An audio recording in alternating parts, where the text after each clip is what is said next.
घर एक, मौका एक, इसलिए सीमेंट भी देश का नंबर 1 अल्ट्राटेक।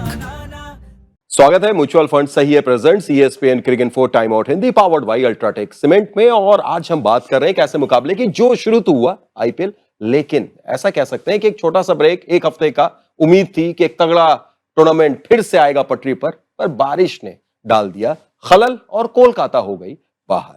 इसी मैच के रिव्यू के लिए हमारे साथ मौजूद हैं पीयूष चावला। बहुत बहुत स्वागत पीयूष भाई। छोटे से ब्रेक के बाद हम लोग आए, बात किया, सोचा कि शायद एक अच्छे मुकाबले की बात करेंगे, लेकिन बारिश विलेन बन गई KKR के लिए। बिल्कुल बन गई, क्योंकि देखिए आपके पास उम्मीद थी कि आप यहाँ पे मैच जीतें, फिर अगला मैच जीतें, तो आपके चांसेस बने रहते, मैथमेटिकली बने रहते। लेकिन अब तो इस बारिश के बाद फिर वो चांसेस बिल्कुल खत्म हो गए, तो जरूर निराश होंगे। इसमें अगर आप सही से देखें, अगर पॉइंट्स टेबल हम देखें तो भले ई लीग गया अब 4 टीम पर, अब 6 में से 4 ही टीम प्लेऑफ्स में जा सकती है, पर क्या सही में ये बारिश उनके लिए काल बनी है, या उनके कुछ फैसले, उनके कुछ टूर्नामेंट में ऐसे मैचेस जो बहुत करीब जाकर आप हारे?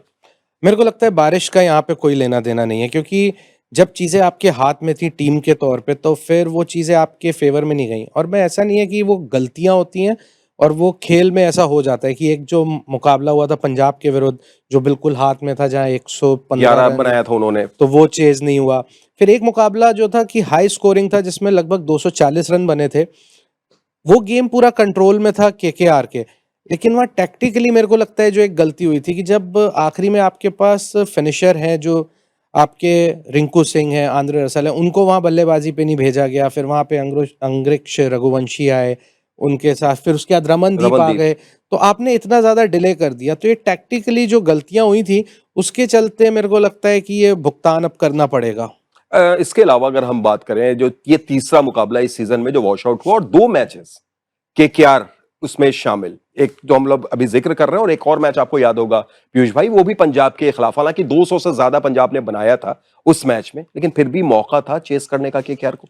देखिए, जब तक बल्लेबाजी आई नहीं, तो फिर आप ये नहीं कह सकते कि आप हार जाते, जीत जाते, क्योंकि वहां मौका था और वो मौका मिला नहीं।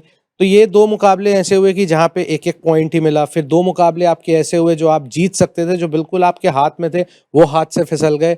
तो बहुत सारी चीजें ऐसी थी जो KKR के हक में नहीं गई, और उसके चलते फिर वो नतीजा हुआ कि फिर अब पॉइंट टेबल्स में जो अंक दिखा रहे हैं, वहां पे फिर वो बाहर हो गए। पीयूष भाई, अब मैं कि आपसे एक ऐसा सवाल भी करना चाह रहा हूं, जो आप खुद रहे हैं KKR के साथ, आप काफी जुड़े रहे हैं, चैंपियन भी उस टीम के साथ आप रहे हैं। मैं आपसे इसलिए पूछूंगा कि अब इस सीजन की अगर हम बात करें, पिछले सीजन में चैंपियन टीम, इस बार अगर कोई फर्क आया तो एक ही आया था कि गौतम गंभीर एज मेंटोर आपके साथ नहीं थे, कोच वही चंद्रकांत पंडित आपके साथ जुड़े रहे। तो क्या ये पंडित और गंभीर का जो कॉम्बिनेशन था इस बार जो टूटा, ये फर्क पैदा कर रहा है?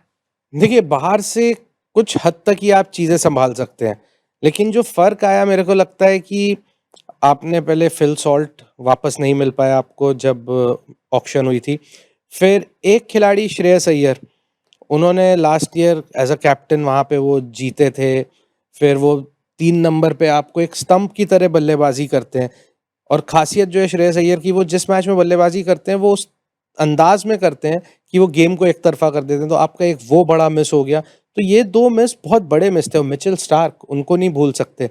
हालांकि उनकी शुरुआत इतनी अच्छी नहीं हुई थी, और फिर जैसे ख़त्म किया, वो प्लेऑफ में जैसी गेंदबाजी करी। एक बड़ा गेंदबाज है, हमें पता है कि विकेट चटकाने की क्षमता है, अंतर्राष्ट्रीय स्तर पर इतना अच्छा किया है।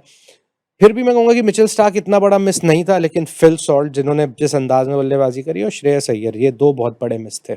और अब जब सब हो गया, ये टीम ऑलरेडी बाहर हो चुकी है, अब अगर आगे का ये देखेगी तो कुछ ऐसे खिलाड़ी जिनको आप देख रहे हैं कि उनके ऊपर में कुछ कड़े फैसले लेने होंगे, या फिर कुछ सोचना होगा। मैं आपसे जानना चाह रहा हूँ, नारेन हो गए, आंद्रे रसल हो गए, इनके ऊपर में क्या अभी भी और इनको लॉन्ग रन देना चाहिए? देखिए, सुनील नारायण तो आपके लिए जिस तरीके से वो अपनी सर्विसेज दे रहे हैं इतने साल से, इस बार भी अगर देखेंगे तो पिछले साल जैसी बल्लेबाजी करी उन्होंने, उतनी भले ही नहीं करी हो, लेकिन फिर भी बहुत बेहतर बल्लेबाजी करी। वो तेज शुरुआत देना पावर प्ले में, गेंदबाजी में जब जब वो मुश्किल समय में आके ओवर डालना, दिल्ली के सामने वो मुकाबला एक बार को हाथ से निकल रहा था, वहां आके विकेटें चटकाई।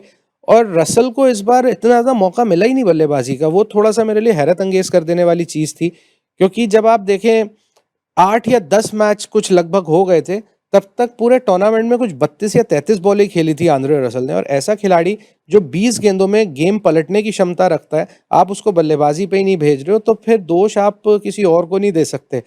एक खिलाड़ी वेंकटेश अय्यर, आपने उनके ऊपर भरोसा जताया, आपने इतनी बड़ी बिड करी, लेकिन उनका इस्तेमाल उस तरीके से हुआ नहीं। वो बीच के ओवरों में आके खेले, उनकी हमें पता है ताकत है कि वो टॉप 3 में जब खेलते हैं, नई गेंद के खिलाफ उनका जो स्ट्राइक रेट है वो भी बहुत ऊपर रहता है। तो क्या उनको वापस ऑक्शन में डाल के वापस कम प्राइस पे उठाने का कोशिश किया जाएगा, या उनको रिटेन? क्योंकि अगर आप उनको ऑक्शन में डालते हैं तो मेरे को उम्मीद थोड़ी कम है कि टीमें इतनी दूर तक अब उनके लिए बिडिंग में भागेंगी। तो वो जो पैसे आप वहां से बचाएंगे, वहां से आप और बेहतर विकल्प ले सकते हैं। तो केकेआर का तो सफर समाप्त हो गया, लेकिन ये पॉइंट्स टेबल जो आप अभी देख रहे हैं, इसमें अब बड़ी तगड़ी एक मारामारी चल रही है पीयूष भाई। खास तौर से अब देखिए, आप ऊपर में 5 टीमें अभी भी 17 या उससे ज्यादा पहुंच सकती हैं, यानी अभी भी क्यू आरसीबी पर लिखाया नहीं है। 2 मैचेस बाकी हैं। आरसीबी के पास क्या मौका है टॉप 2 में अभी भी जाने का, या बारिश ने उनके जो 1 अंक उनको नहीं मिले, अगर वो जीत जाते तो शायद उनके लिए भी तकलीफें बढ़ा दी? देखिए, वो अगर मगर तो चलता ही रहेगा, लेकिन कई बार जो ये 1 अंक होता है ना, ये जीत जितना काम करता है। क्योंकि यहाँ पे ये भी हो सकता है आप हार भी सकते थे। तो ये 1 अंक मिला, तो जब किसी के साथ टाई होगा ना नंबर ऑफ विन्स में, तो फिर आप रन रेट पे नहीं जाएँगे। वो जो 1 अंक आपको मिला है वो आपके लिए जीत का काम करेगा। मेरे को लगता है 19 अंक पे तो फिर टीम शायद टॉप 2 में ख़त्म कर सकती है।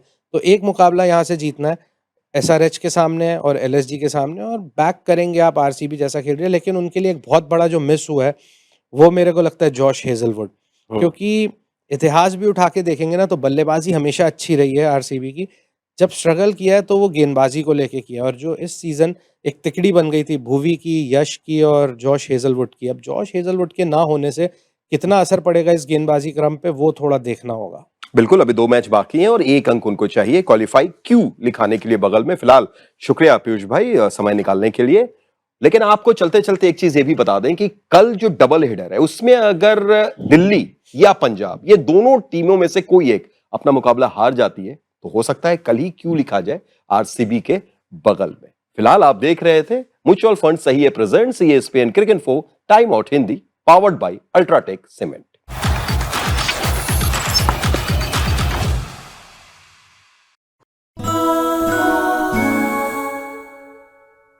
घर एक, मौका एक, इसलिए सीमेंट भी देश का नंबर 1। अल्ट्राटेक।